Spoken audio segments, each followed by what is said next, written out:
I don't think I actually remember, man. I was a little fucking hooligan back in the I mean, day. I know you're old as shit. And you put some miles on Exactly. that brain, but The dinosaurs had just gotten extinct, right? And there's this new herb that let me ask you this: was it in high school or was it before I was that? definitely in high school. No, actually, no. Think about it before high school. So Okay. like, I grew up on a 40-acre orchard, right? And it's like the edge of the Silicon Valley. So at this point, the Silicon Valley was like all orchards. It was very agricultural. You know what I mean? Mhm. Like, so it was like prunes. It was apricots. I grew up on an apricot orchard. Anyways, my point being is, fast forward to when I go to civilization, quote unquote. Like I'm going to school, and I have to go into town to go to school. And now I'm like, I was always trying to be like prove myself, right? So I remember it is like seventh or eighth grade, dude. Like, so somewhere around that time, but I don't remember my first time. I just remember like the middle school I went to was basically a prison, dude. Like Oh no. not in like no, it was just like built in this like new area out in the middle of nowhere. You know what I mean? So like even if you cut school, like where would you go? Like you probably get attacked by a mountain lion, bro. Like you're just out in the middle of nowhere. So it's They like I remember really we couldn't disincentivize just you from cut cutting school. class. We couldn't just cut school. You know what I mean? Like we have to once we cut school, we have to like trek miles to go into the fucking town. So, anyways, we would like go to the corner, of the freaking field over there, and then that's what we would spark up. And I was totally like the follower back then because I didn't know what the fuck I was doing. But Fair, it's like the fair. beginning of half baked. It wasn't a But just not as fun. fun. There wasn't no Abba Zaba, my only friend. Well, ladies and gentlemen, welcome into another episode of Late Night Bitcoin. I am your host, Q, and tonight I'm joined by my friend, my fellow stoner, my fellow Bitcoin pleb, Mr. Eastside Tony, living in the second best bay in all of California. The second best South Bay. I'll even be more That specific. I can't fucking sleep at night because of these comments, dude. Like, Woo! no, no, no. Woo! I was thinking I'll about say it. it to your face, but you got to come down here. We just got some new guys in the grassroots Bitcoin Telegram. They're from the Bay, Tampa Bay, over there in Florida. Shout out Uh, to those Florida cats. But there's other parts of the Bay over there popping up. Like what? I was like, oh no, I got more competition. Yeah, you're screwed, man. You're very quickly about to become the third best Everything bay. came from the South Bay, man, the Silicon Valley. They call it here. They call it the Skrillacon Valley. Mm, I to know, be right? honest, like the South Bay in LA is the best kept secret. Like It hits different. that's where if you're not from LA, like that's just not the part of LA you come to visit to. But if you're from LA, like that's the part that you strive to live in. That's like LA, but not LA. Fair enough. I've never been there. I don't think I've ever been there. Exactly, because you're not from LA. And Neither am I I. like keeping it that way, Right, man. motherfucker. I like keeping it that way. All you LA transplants, Whoa, go stay north of whoa, the whoa, whoa. LAX. Ain't nobody moving. uh brother, how you doing? Welcome to the show, man. Thank you for joining me. Sorry that you Thanks had for to having me catch some on. strays with my shit talking, but it'd be like that sometimes. It is what it is, man. It's a beautiful thing, dude. One of the best part about being in Bitcoin communities is meeting cool people like you, dude. Like, Oh man. If I'm the coolest person you've met, you got whoa, some wow, work I to didn't say do. the coolest.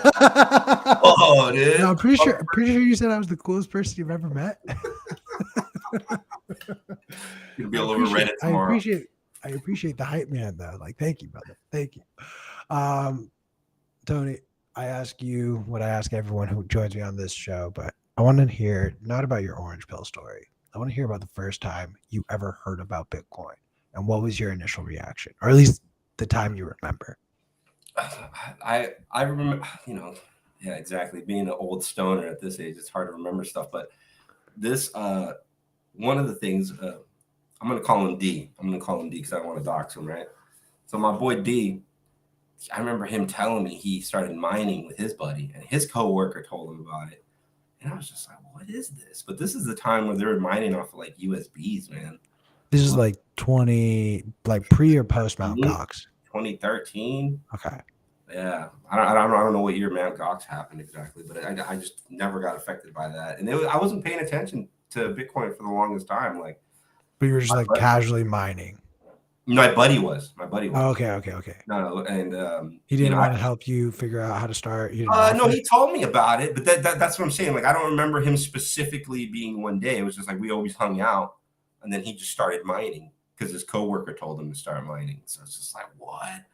And then and back then, shit, I don't know, it was definitely under like 300, and he was like taking me out to eat and stuff like that, and he's like, dude, this is money. He's like, this is money. And I'm just like, what the fuck? And this guy's just like buying like TVs. Shout out to Bit Refill, dude. We were using Bit Refill back then, you know what I mean? Just to get gift cards.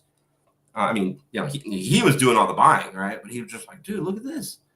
And, we would literally just printing money with his fucking computer. We were that high, dude. We were that high. I was just like, what's going on here? Like, the machines that he had, I remember, they were very small. So you didn't think anything of it. You're like, okay, what is this? But, this guy, he's actually a mentor of mine. And, he taught me how to build computers. And it was one of those things. We used to ride motorcycles together too. So we would just always hang out. And it was just crazy that he just started making money like this. But it took me, dude, I'm not even including that time. It took me a good 4 years, dude, to figure out what the fuck was going on. And it was literally happening right in front of me, which is crazy, right? You're just like, what? And I thought, like, dude, this isn't real. Like, I guess it was that cognitive dissonance. Is that the right way to say it? Like, I wasn't just like, this isn't happening. But we were going out. He was fucking buying us food, pizza, sandwiches. He's like, whatever, bro. It was kind of crazy. It was kind of crazy. And the first time he offered me some, he's like, dude, I'll pay you in double. All right. And I'm like, what? He's like, yeah, fuck that. I was like, no. I didn't want to take the deal. It's just give me cash. Just give me cash. And he's like, no, dude. He's like, okay, let me send you $1 then so you could see. And I just remember him sending me this $1, dude. And it was just an old ass wallet. Like, I still have that transaction address and everything, dude. It's just crazy, bro. Like, 3 years later, that $1 multiplied into like $11.50 because I just kept that transaction separate. And that's when it clicked. Holy fuck, dude. That's easy math. That's goon math right there. It's left side of the brain, the left side of the chart, fucking smooth brain math, dude. Like, and that's when the bug bit me, man. So at first, I was just like, fuck this. This is crazy. I want to unpack a few things here. So, like, we sometimes talk about, I'd be so lucky if I bought Bitcoin in 2013, or I wish I'd bought Bitcoin so early on. But like what you described to me, and whether it's right or wrong, whether you agree with the notion, irrelevant. Like, what your values are, what your priorities are not the same as others. So before you cast judgment on, Tony's buddy who was mining and then just selling the Bitcoin immediately instead of holding, like, I'm sure he held some of his stack, but in conversations with him, for example, does he have regrets about spending the Bitcoin the way that he did back then? I don't get that notion. I've never asked him the question straight up. I know for me, what I can say is no. Like, because back then you didn't know what Bitcoin, it was way sketchier than what it is now. Just buying it, right? You're like, what the fuck is going on? Is the government gonna fucking kick in my door? Like, what's really happening here? Like, is this even legal? Are we challenging the dollar, the petrodollar, which we were? But it's just like, these are things that go ahead. No. I was just gonna say we will, just not yet. Correct. It's just we're doing it now. It's just incrementally advancing. But anyways, it's a chicken and the egg problem that I tell people. It's like, well, if we didn't spend that Bitcoin, would Bitcoin be as valuable as it is today? And I'm not saying me as like just me spending it. I'm saying everybody at that point in time. Like, you have to use it in order for it to be valuable. Yeah, and that's a lot of.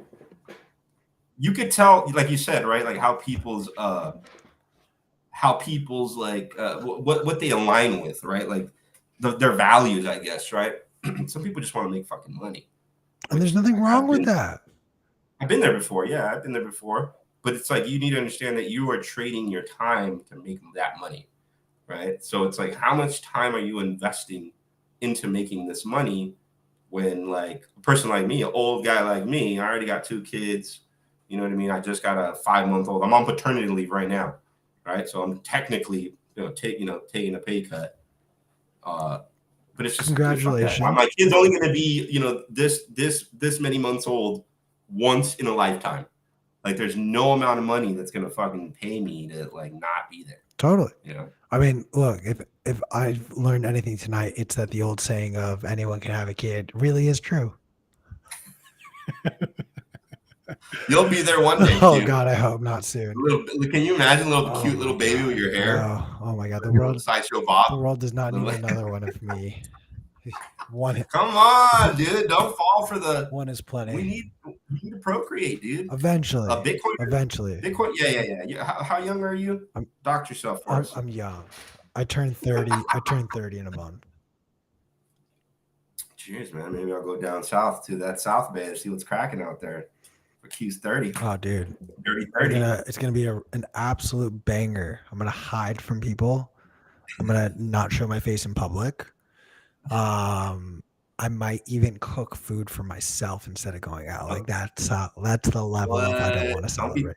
Don't be too romantic, dude. Dude, you said you're coming over. Like, why wouldn't I cook for us? No, but seriously, dude, what you were saying earlier about not everybody having, the way I heard it was like not everybody having the same values, dude. That's what gets me about the Bitcoiner community.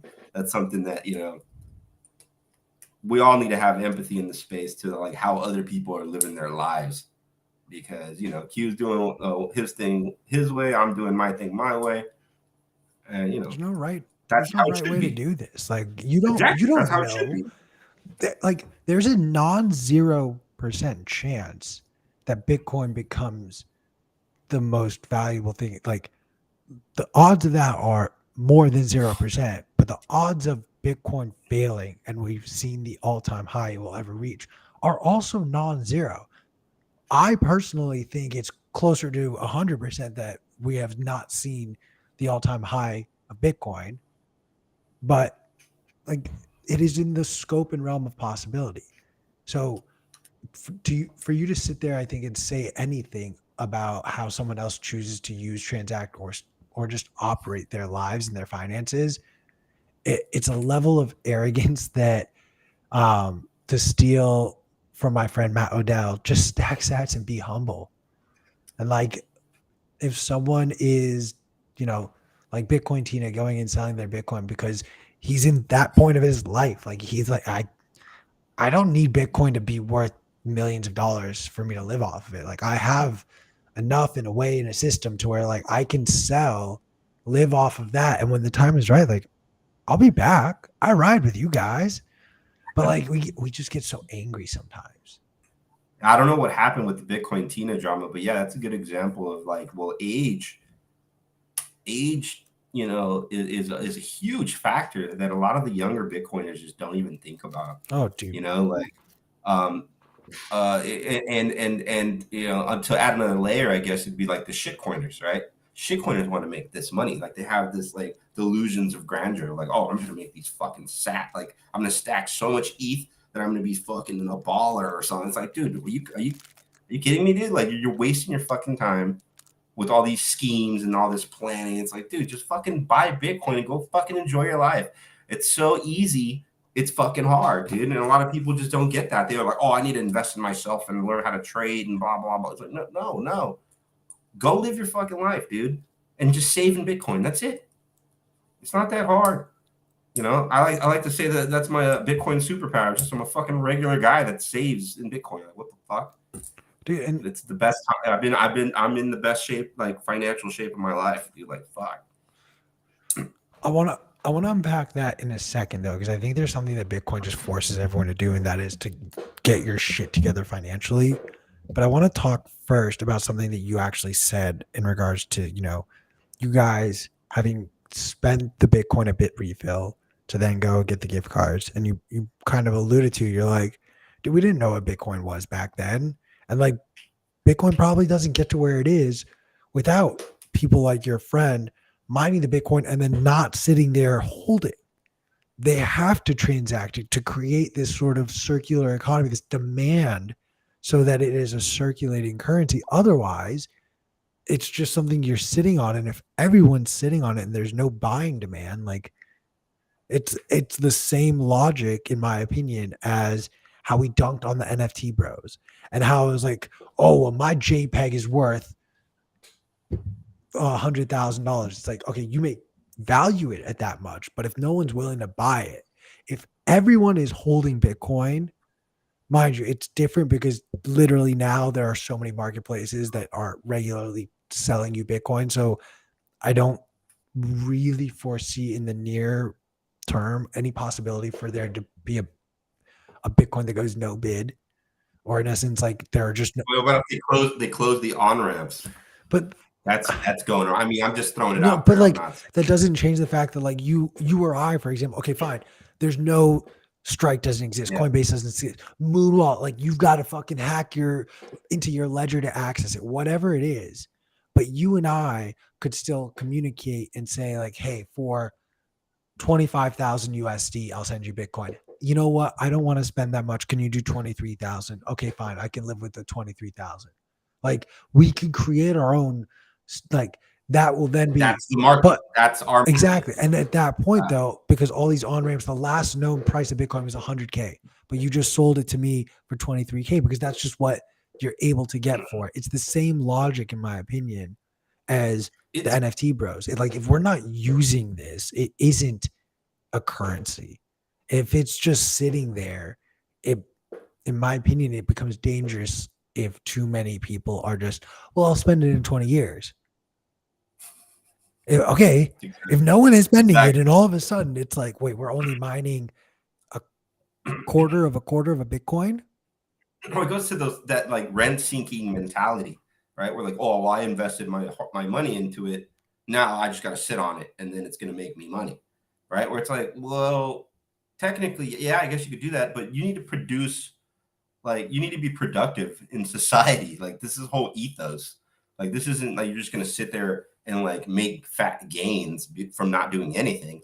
Like, you actually need to produce something in society, period. Like, that's what I believe. You know, I'm a sheet metal worker, local 104, you know, and I build shit every day. We take a flat piece of metal and we build shit like 3D. You know, we actually produce stuff.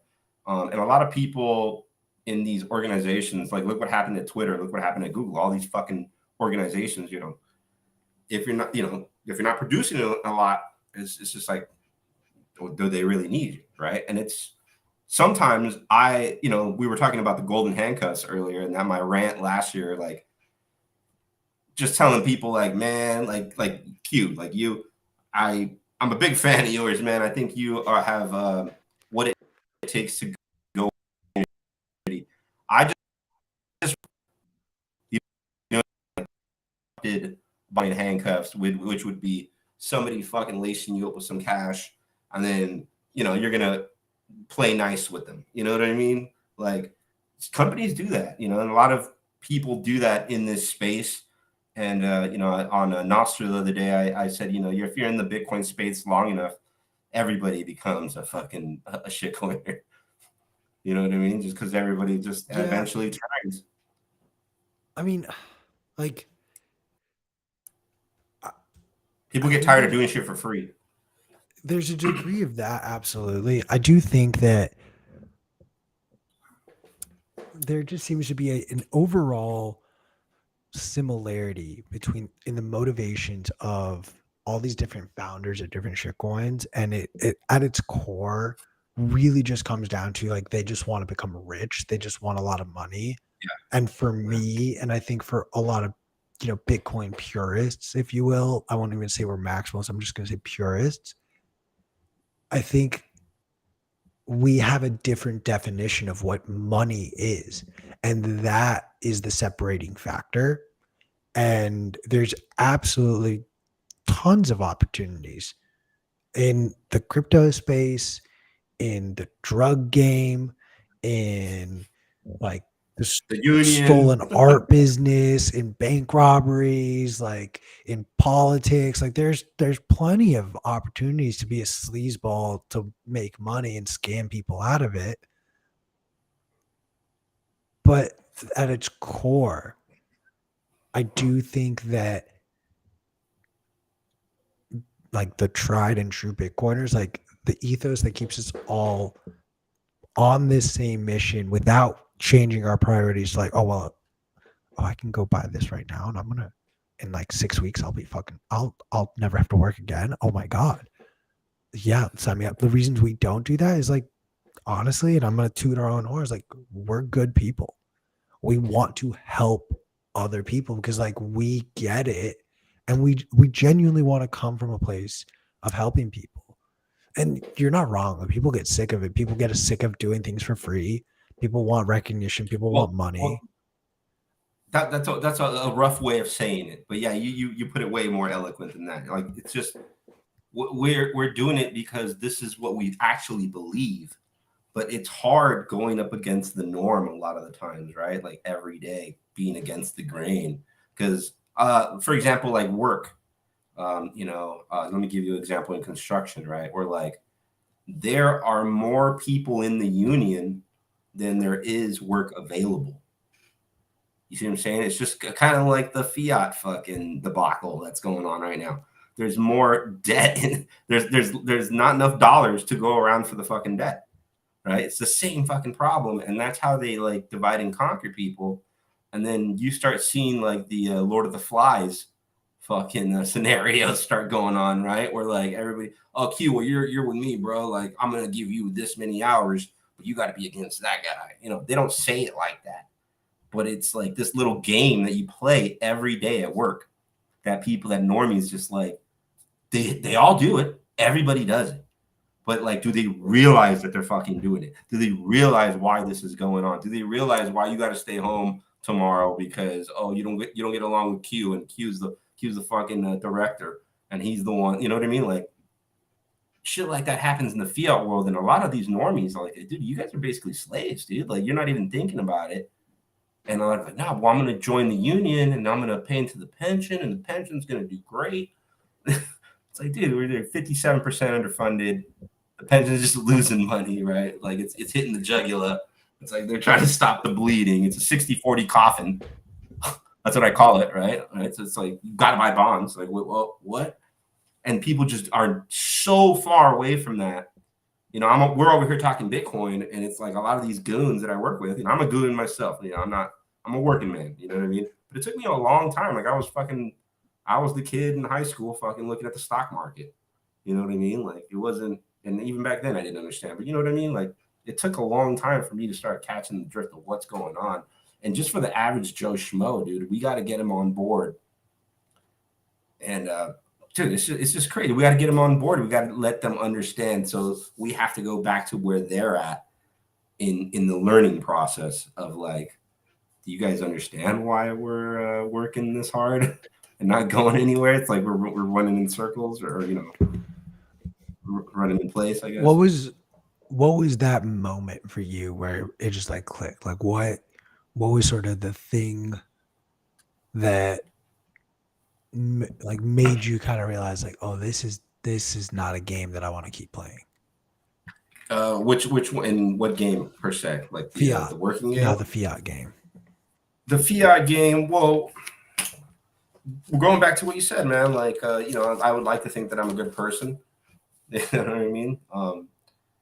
My mom and dad came from a humble background, and they were able to work their ass off and amass I call it proof of stake, proof of stake in the real world, right? And it's just crazy how these other people, like how do I put it? Just normies in general are growing up and they only see this much, right? Like my dad just took off and he made it. He didn't know how to fucking read. He died not knowing how to read and write, and he was a millionaire. All right. So you look at that, and I'm just like, what the fuck? My dad brought me to the Silicon Valley, some of the best schools out here in the country, why am I not a millionaire yet? You know, and you start thinking about that, and that's when you see the, like, you know, people get put into these brackets, right? And like I said, I grew up in the orchard, so I didn't have a hood. You know, I had multiple hoods because I just kicked it with anybody I was just a nice kid from the orchard. What, I didn't know any better. And then that's when you start meeting people from different areas and you start seeing like, oh, well, these people are all the same fucking people. But they don't realize, like, oh, Bill, they grew up on this block, so they don't want to hang out with the rich kids. Right. And the rich kids are the rich kids that grew up in the country club, so they don't want to kick it with the broke kids. Right? But they're the same fucking people. You know what I mean? And it's just crazy to me. It was just like going into society like that. Like, what the fuck is going on? And there are like gates that are locked that will unlock for you depending on how much money you have. So you can flow equally through those societal, like, different areas, but depending on how much money you have, which is, you know, I don't know. It's the way I grew up, and that's the way I saw it here in Silicon Valley, dude. I mean, I would definitely agree. I feel like you see that across the spectrum for the most part, where it's like the fiat system, you said it best, is just proof of stake. If you had enough money to unlock certain opportunities. Exactly. There's a cartoon that I'll never forget. It's not really a cartoon. It's more like a comic strip kind of situation, but depicts two kids, and one kid, like, you know, wealthy family, getting into the best, most prestigious college, the best internships, like got a top-notch job right out of law school. Like everyone at this like family function is like so proud of him and talking about how, like, it's great to see, you know, kids succeed without needing handouts. And then on the other side is a girl who comes from a poorer background. Family scrapes it together. She goes to a community college, gets herself into college, you know, like tooth and nail into law school, working while going to law school, interning as well. And then at night is waiting the table at this party. And it's like, it's sort of like this image of like, they're the same person. They're accomplishing the same things in life. And for me, it's so much more impactful that this girl had to earn every seat at the table that she got, whereas all that guy in the story did, he was just born into the right family. And I think there's such a huge level of privilege that a lot of people forget. It's like, dude, can you blame that guy? No, you can't. Like, can you blame, like, it's not his fault.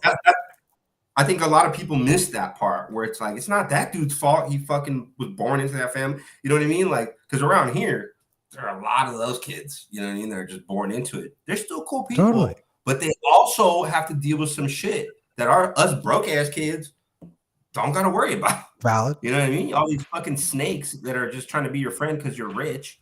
Like all these other issues, right? Like more money, more problems. That's a real thing. Totally. I mean, I will always, you know, challenge that by saying, like, that's fine. Just give me your more money and I will deal with your more problems. Pay back your student loans, Q. No, I want Tony to pay back my student loans. Hell no, bro. Fuck, I already did probably. All right, like, let me ask you this, like, for real now. Like, should we be bailing out depositors in a bank? Should we be bailing out airlines? Should we be bailing out students? Negative. Like, negative. So you just think across the board, none of it? I mean, it's years of like paint on top of paint on top of paint. You know what I mean? Totally. Like, you should have scraped the paint off to begin with, you know, or you should have, you know, kept it.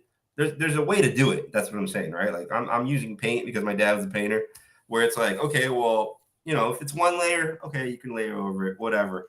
But if your substrate's fucked up, you need to get rid of that substrate. Go back to the bare bones. You know, this applies to cars, houses, whatever. So I'm just looking at it from like I said, ordinary Joe construction guy point of view, where it's like, if your fucking substrate's all fucked up, if your foundation is fucked up, why are you building a house on it? You know what I mean? Like, so if you're bailing something out, that means that you're, something that got messed up, right? And like I said, this is smooth brain analysis here, guys. I'm not, I'm not charging for this. All right, this is an $800. I do have a Substack. It's free though. I don't even write on there, so don't even put them. Anyway, so yeah, no, it's Did you just try to show your non-existent Substack? No, it's there. It just doesn't do anything. I'm just like troll people on there. Try to get on the news. Okay, sorry. Continue. So it's just one of those things where it's like it's just common sense, dude. Like, why is it failing to begin with? Maybe because it's already fucking subsidized to the gills. You know what I mean? Like, I mean, look, I'm a proponent of like no bailouts. Like there's not been a single bailout where I've been like, okay, yeah, no, like I guess that one makes sense. Like no, like crash and burn, like genuinely crash and burn. Now, am I biased in saying like, fuck it, if everyone gets a bailout, like why shouldn't I if the opportunity presented itself? Like, fuck yeah. Like what I have a larger problem with, quite frankly, is the fact that the judge that's hearing this case, the fact that countless Republican politicians who have voiced their concerns over the whole like, oh, we can't be forgiving student loan debt. Okay, why do we forgive your PPP loan? Why are you taking a PPP loan while you're in Congress? Like, I thought you're supposed to get rid of your, businesses while you are serving the country. But, I mean, Jay Powell said it. It's been creeping up. It was like I think 09 Frontline show, right? Where he was like, we just print that shit digitally. It's like what? He just straight up says it. You know what I mean? Like, it's not a secret, but people just don't want to believe it. He's just fucking adding numbers to a spreadsheet somewhere. Well, there's also so it doesn't. It's like I said. We're going back to like this is slavery. This is modern fucking slavery. Like, dude, what the fuck? So I think this segues perfectly to what we can talk about next, which is just, I think there's a little bit of an echo chamber that we live in. Like when who is we? Bitcoiners. Like okay. I'll explain it like this. Like we know who Jerome Powell is, right? Mm-hmm. Most people, you say, do you know who Jerome Powell is? They don't know what position he has, let alone that he's in charge of money. Bitcoiners know who Janet Yellen is. Most people just, you ask your Starbucks barista. All right.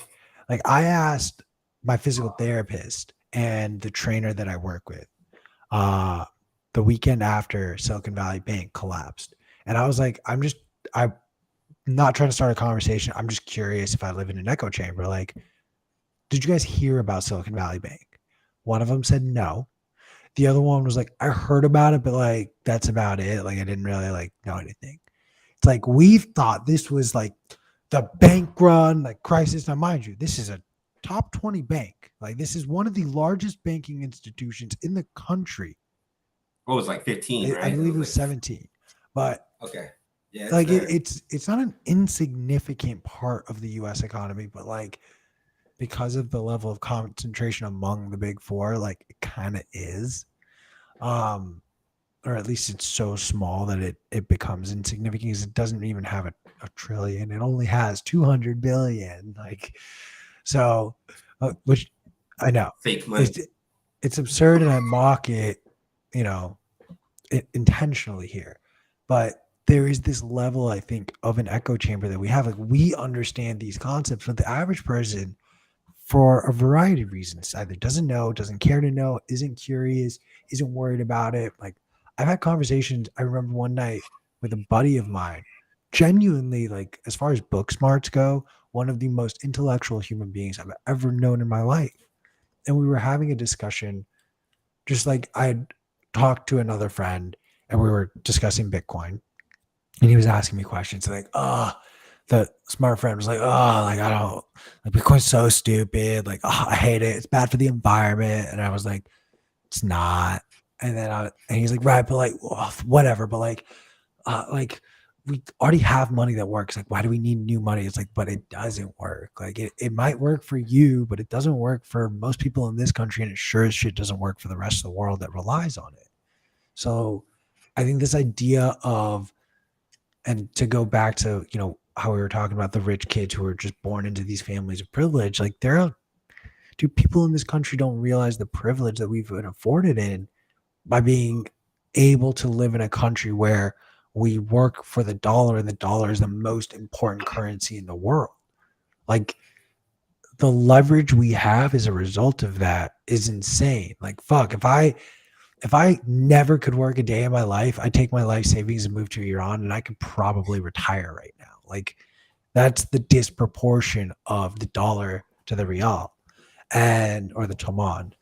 So you start to, like,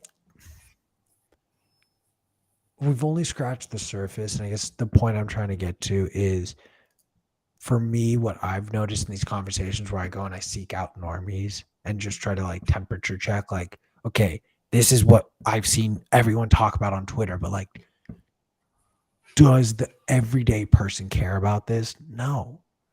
So what are your thoughts on that, and how do we bridge that gap? No, so just like I was saying earlier with my coworkers, man, like we need to go back to where they're at in the learning process. I think most people are just worried about fighting for their hours. Like, I need to get my hours. Like, for me, it's more specific. Like, I work construction, right? So there's only a few couple hours you can work. Some people are getting paid salary, so that cushions the blow a little bit. You know what I mean? Like, as to like, well, oh, I don't have to fight for my hours. And it's crazy because that's what I think most of Americans just focused on. Like, oh, well, how am I going to get paid? They don't want to dig deep. I got baseball. I got, basketball with the kids. I got soccer with the kid, whatever it may be, whatever activity, whatever function. Like, hey, I'm going to go kick it with the family for the, kids barbecue or whatever the hell. They're not thinking about monetary policy. And just me orange pilling a lot of people, I just got to go back to like basics. And then that's what I was trying to say earlier, where it's like, how do you denominate your time? That's that's the most concise question that I can ask somebody. They're like, what? Because they got to think about that for a second. They're like, how do you denominate your time? I denominate my time in Bitcoin. Yeah, but because you're a psychopath. Exactly. Because they're just like, what? They're like, well, but it's so volatile. I was like, yeah, but one Bitcoin equals one Bitcoin. So I don't have to keep redoing the math. And that's when you start fucking getting the gears going a little bit, to some people. Some people don't even fucking care. But you got to teach them basics, bro. Like, that the school system just doesn't teach them. It was Austrian versus what is the other one? Keynesian. Yeah, it's like just two different complete thought processes. And what's the more mainstream one right now? Sorry, I have dyslexia. So Austrian. Everybody. Austrian's the one that we like. Okay, so this is Keynesian. So Keynesian. Like I said, yeah, I don't remember some things, and this is one thing I can't remember. But anyways, people are taught in this. They're taught on this track, right? And they just can't fathom that there's another fucking track. Well, and then. Sorry, keep going. I gotta shut up. Go no. One thing it was like, well, what's more valuable, Bitcoin or water? Right? Like, if you actually say Bitcoin, you're an idiot. Like, water. I'm sorry. Yeah, like, you can't live long enough to spend the Bitcoin that you think is going to be worth that much. No, but people get fucked up. Like, you can insert whatever shit coin you want, ask it to these shit coiners, and they're just gonna be like, oh fuck. Like, they never fucking thought about that. Like, dude, you're just thinking in the here and now. You got to think about everybody's scenario, everybody's, and that's where we go back to, like, thinking about the privilege that these people have living in America. They don't even fathom that there's a fucking poor kid in Africa that already knows 4 different fucking currency exchanges because he's right there on the border and he's doing trade for his dad's fucking whatever banana business. I don't know, whatever business you got, tire business, whatever, dude. You know what I mean? But like, I've been there, bro. It's crazy. Like these kids are way savvier than any fucking American adult. It's like it's ridiculous, right? Like, and then I've never been in Iran, but I have a lot of friends, and I've heard a lot of good stories about like dude, it's nice out there, dude. I guess it depends where you go. Just like Mexico. I was gonna say, I feel like you can say that about like quite literally anywhere in the world. I guess it's who you know, right? It's who you know. Hey, man, you got to be born into this shit. What do you feel about like when you orange pill somebody? What's the, like I said, mine is like, how do you denominate your time? That's the question I have. Like that kind of like the temperature gauge, right? Where like, okay, where are you at? Because that I feel like that requires some thought, right? I just, like, wait, what? Yeah, I mean, you're boring me with you don't know what a denominator is. We're fucked, right? Well, my thing is like, well, I get where you're coming from in saying that. Absolutely, I dig it, but I think it can scare people away because, to your point, like people will look at you confused, like, wait, what do you mean by that? I'll steal because honestly, Specific Mills, shout out her, like taught me the best ways of doing this, and it's always about like finding what this person values or what their priorities are. Because that saying like Bitcoin is for everyone, like Bitcoin fixes everything. It is, and it does. And so whatever someone's individual value is, what I tend to lean on is like, what is your priority with money right now? I had a friend who recently bought a house. So then I use like the Michael Saylor, like real estate in New York example, where, those families back in the 1800s that bought prime real estate in Manhattan didn't know they were buying what it would turn into, but they've kept it in their family line, and each generation gets it, but no one sells it, but they can take a loan out against it. And then they go live their lives, buy up new property, buy up new businesses, pay back that loan, and sort of keep that tradition alive.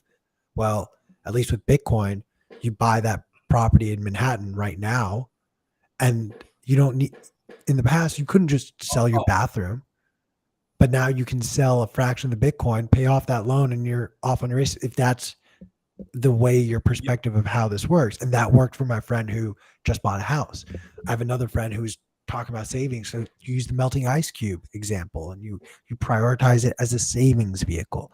You have a friend complaining about why does my business have to pay 2% to Visa for all of these fees and stuff like that, or whatever the percentage is. Well, hey, let me show you something that works, and you can circumvent those fees altogether. Like, so you stay switching it up. You have to. I think I'm gonna say something kind of mean, but oh no, not to you. I want to bully like NFL coaches right now. Like, to me, there are two types of NFL coaches. They're just coaches in general, in my opinion. There are professional level coaches who have developed an excellent system. Okay. And this system can work for a lot of players, but they have a system that they run. And then, in my opinion, the greatest coaches ever are not the ones who create a unique system and then find the players who can run in that system. They're the coaches who can take the talent that they see in front of them and develop the system to highlight what works with their team and their talent. It's a great analogy. I like that. That hit a light bulb in my head right now. See, because I know you like sports. I wouldn't use a sports analogy on someone who doesn't watch sports.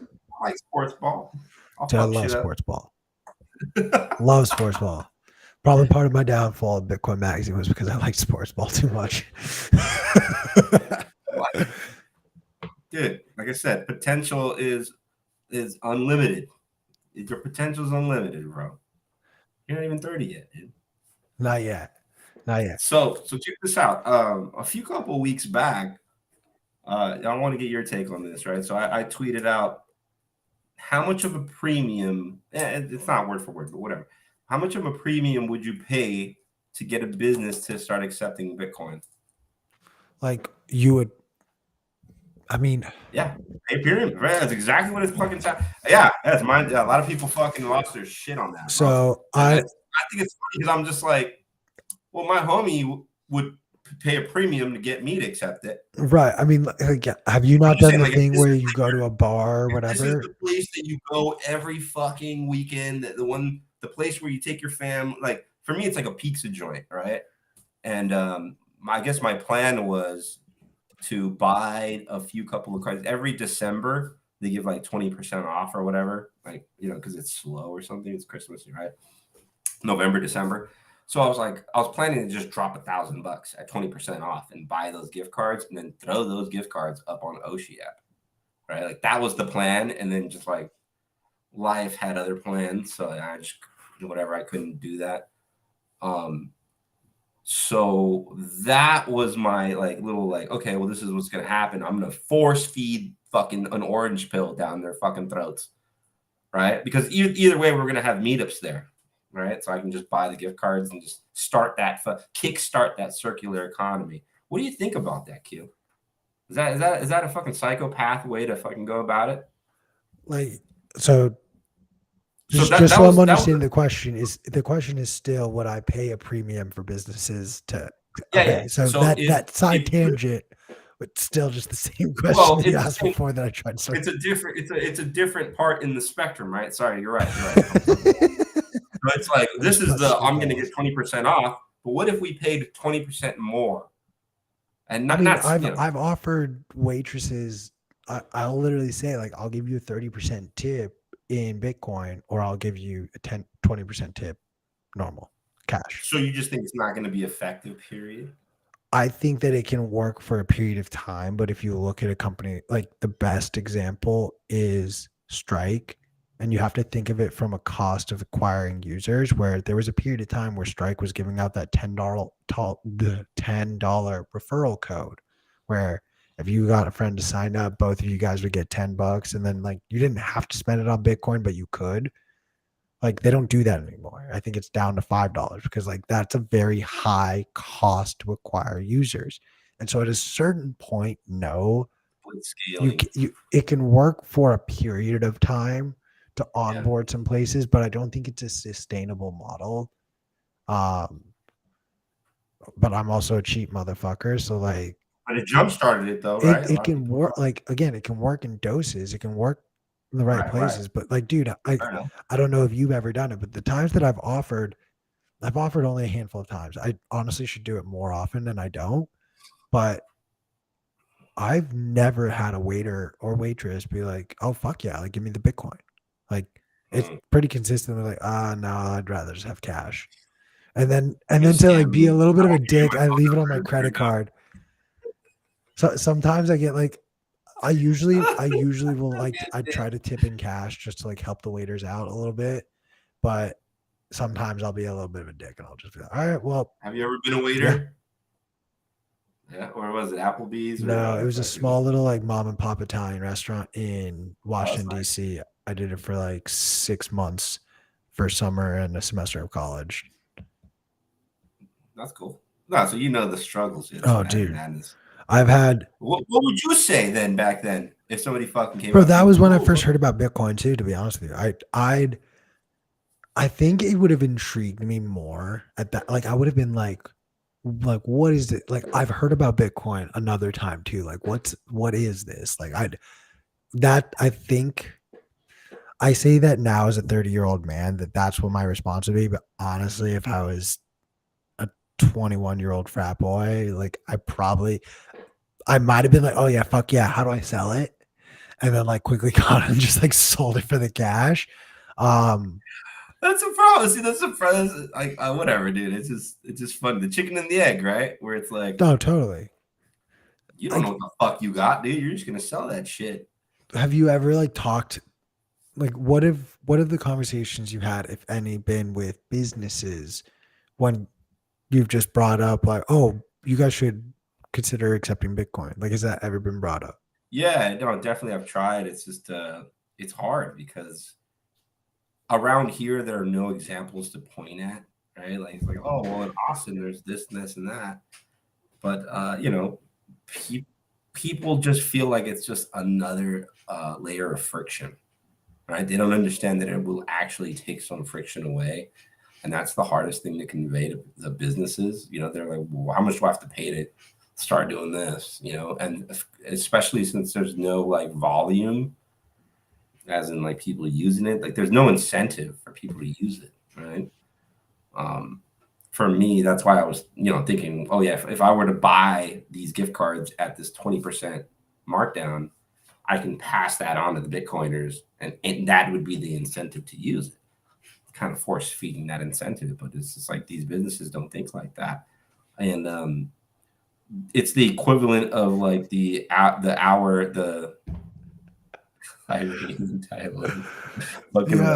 Raphael, you are getting me to crack the fuck up. That was hilarious. Q has a lot of knowledge. I have no knowledge. The fuck was I talking about? See, Rafi threw me all off, dude. You were talking about how these businesses are hopeless because they don't get it. No, not completely hopeless, but it's like, dude, these are places where I frequent, bro. Like they'll hook me up with like a free beer. You know what I mean? I was like, so I'm like, you wanna, it's like the girlfriend you don't want to scare away. You know what I mean? Where it's like, we got a good thing going, but it's like you tell them about it, and they're like, I don't know, sounds sketchy, and you keep telling them about it, but it's like, I think it's one of those snowball effects that once you get one fucking place, and that's why I was contemplating this like force fed orange pill, where it's like, dude, I'll pay you fucking 10% over. Like let's just get the ball rolling. It's not gonna be forever. Like you said, like in doses, right? Like, hey, let's do a special, whatever. I don't know. Did I ever tell you about the story when I went to my farmer's market and got charged so much to get an El Salvadorian pupusa because I wanted to use my credit card? And I was like, you're the one stand that should have sent Bitcoin if there's ever a stand at this fucking place. Every time I go to the pupusa place over here, I ask them about Bitcoin, and they always look at me fucking crazy. And it's like, dude. I mean, see, that's another example though. I'm assuming, taking a big leap here, that the people who work at the El Salvadorian pupusa stand are also El Salvadorian. They may not be, but yeah, like, they don't look Mexican. If they are, like, it kind of begs the question of, okay, you are the case study. Like, are you sending money back? Like, are you using remittances? If you are, why are you not using Bitcoin? Like, what genuinely is the reason to not? I think it's just years of conditioning, man. Like, you're used to doing this task, and it works, and you don't want to try anything new. Like, one of the things I tell my family is like, dude, like, please remind me if I'm being stubborn and don't want to try something new. Like, that's one thing I want to strive to keep doing, is like keep reinventing myself or keep learning. A lot of people learn and they get to like a peak, or like, and then they don't want to learn anything. Like, oh, that's it, I made it. You know what I mean? And it's like, that's something that I fear, is like being that guy where it's like, oh, I know everything. Like, no, you don't fucking know everything. And like, you're going to keep learning. Things are consistently changing, like computer technology, period. Right? Consistently changing. So if you're not learning, then you're going to fall behind. I'm trying to hide the cigarette from my girlfriend, so I remembered. It's a single weed. It's a single weed or cigarette. Well, I have one single cigarette that I gotta hide from her. That's it. I'm gonna leave the clues on the podcast just to emphasize that my girlfriend doesn't watch my podcast or listen to it. So thank you for the support, sweetheart. I love you, mucho. You leave the clues. I think I sent my girl a link, but she don't give a fuck either. I mean, I gotta say, I appreciate all the people coming through tonight. If you are not yet subscribed, please, would love it if you guys like. I see you guys blowing up the chat. I hope everyone at some point has made it onto the screen. What's the I'm not used to this restream. What's the how many people are watching? We have 5 whole people watching live, which honestly might be a record. Is that a record, dude? I think that might be a record. I think Eastside Tony, you just by default are gonna have to come back on the show now. That's what's up. We didn't really talk a lot about the news, but we talked for a hot We are second. the news, Q. We are the news. No, you knew, bro. No. The news is noise, man. I'm pure signal. There you go. There still should be news. It's not No, exclusive. man. News is noise. Talk to me about what else has been eating your attention recently. Ham radio. Ham What? radio, dude. Yeah, dude. Bouncing transactions off the ionosphere. That sounds pretty interesting. That's been taking a little bit of my time. You know, I'm a busy guy. I got stuff to do, but that's something I'm just. You don't sound too busy, bro. I'm busting balls. I'm gonna be a stay-at-home dad, dude. That's what I'm doing right now. I'm on paternity leave, so I'm almost a month in of my 2-month vacation, right? So I'm taking care of my 5-month-old, but it's allowing me to finish up these projects around the house. So like 3D printing, big 3D printing guy, and then yeah, I'm trying to get into this. I have a RTL SDR dongle, which is like just a radio receiver, and I've seen like a NVK. Now, it's questionable, right? I guess there's laws against this, right? But he sent a Bitcoin transaction through I think the Blockstream satellite, and like you can just receive. So like, let's say the internet's down, well, Blockstream satellite's still up. We can still roll with the Bitcoin blockchain, right? We can still keep transacting, and we can even open Lightning channels up that way. And I'm just opening this rabbit hole, right? Or it's like, damn, this is cool. But it's something I'm just dabbling in with now. What about you, man? What's any new things you're learning? Like I'm kicking something around. I'm kicking the tires on something, a little personal project. I'm finalizing the schedule of some goals. I want to create a timeline because it's a little too open ended. But damn, you went to I'm school. What? Nice. You're like structured your plans. Oh yeah, dude. That's great. I'm a fucker who procrastinates, so I need to make deadlines for myself. So that way I just like, all right, like get to work. Well, if you ever need to bounce any ideas off of somebody, man, just let me know. Like this the other day when you hit me up, man. When you hit me up, I was at SVB, dude. So you're talking about no one even knew. I was just smoking a joint in front of Silicon Valley Bank, dude. Like looking at the line, and I'm like, look at what the fuck, but like it happened here. Like it didn't surprise me that Powell raised 25 points. I kind of was like, I don't really care that they bailed out a bank. Like they bailed out a regional bank, and if they don't raise rates, like that will scare people, in my opinion, more than if they do. So I think it remains to be seen what else happens. I think the Credit Suisse situation is like only just unfolding. And quite frankly, we've been watching this happen for the last like year now. I remember 2008 when everything took a shit, right? And then back then there wasn't really a game plan like there is now. Now they kind of have the script already written. So like I think it's a controlled demolition more than like an actual collapse. You know what I mean? Like it's not the same vibe.